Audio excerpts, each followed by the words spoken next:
Course avec l'attaque de Pogacar. Et Alaphilippe qui coince derrière. Ouais, Julien Alaphilippe qui ne peut pas y aller. L'attaque de Tadej Pogacar avec Richard Carapaz dans sa roue pour l'instant. L'Équatorien qui est le seul. On s'en doutait que Pogacar allait changer de rythme. Il lui reste économe, il le faisait rouler fort. Après le gros relais de Davide Formolo, Jonas Vingegaard qui tente de réagir avec Omar Fraile et Lutsenko. Alors là, probablement les deux meilleurs grimpeurs de ce tour ici. Oui, comme il l'avait fait sur le Critérium du Dauphiné. Tadej Pogacar qui part à plus de 30 km de l'arrivée.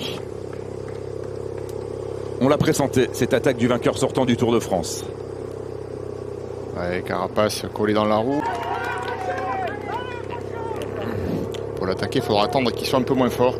Alors, on était sur le point de faire un récapitulatif avec Anthony Forestier concernant les différentes positions, alors que là, Pogacar qui attaque, qui place une nouvelle accélération.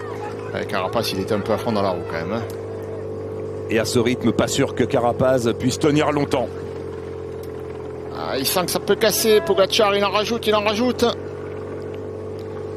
ça y est, il est parti tout seul. Ce sont les deux meilleurs grimpeurs de ce Tour de France, évidemment, ceux qu'on attendait sur les pentes les plus sévères des cols des Alpes. Et Tadej Pogacar n'a pas de rival à sa mesure aujourd'hui, et ce n'est pas Carapaz qui pourra l'inquiéter, semble-t-il. En tout cas, il s'accroche, l'Équatorien. Oui, il a compris qu'il ne fallait pas jouer avec les changements de rythme. Pourtant, il est bon en changement de rythme, Carapaz, mais il préfère, plutôt que d'essayer d'accrocher en restant dans la roue, gérer son effort, faire un effort linéaire et soutenu. Personne ne prend ses responsabilités dans ce groupe, et David Gaudu qui en remet une, qui repart, et derrière on va encore rouler derrière lui, mais personne ne roule, personne n'attaque. Donc à un moment, le petit breton essaye, et c'est le seul qui assume ses responsabilités. Il va falloir se regarder en face dans ce groupe, mais voilà, à part Gaudu, personne ne roule.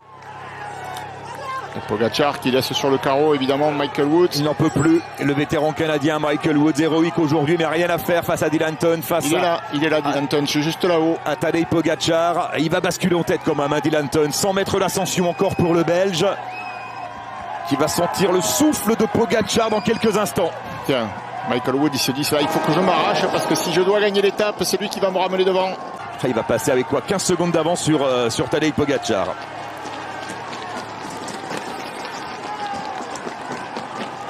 « 15 km de descente maintenant, un peu moins, avant de franchir la ligne d'arrivée au Grand Bornand. » Ok, 15 secondes pour basculer avec Dylan Teuns au sommet du col de la Colombière. Mais là n'est pas l'essentiel pour Pogacar qui laisse filer Jonas Vingegaard.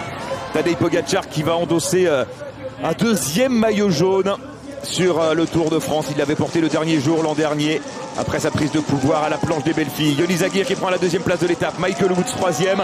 Tadej Pogacar qui coupe la ligne à l'instant avec un retard de 49 secondes sur l'homme de tête. Pogacar qui sera maillot jaune du Tour ce soir.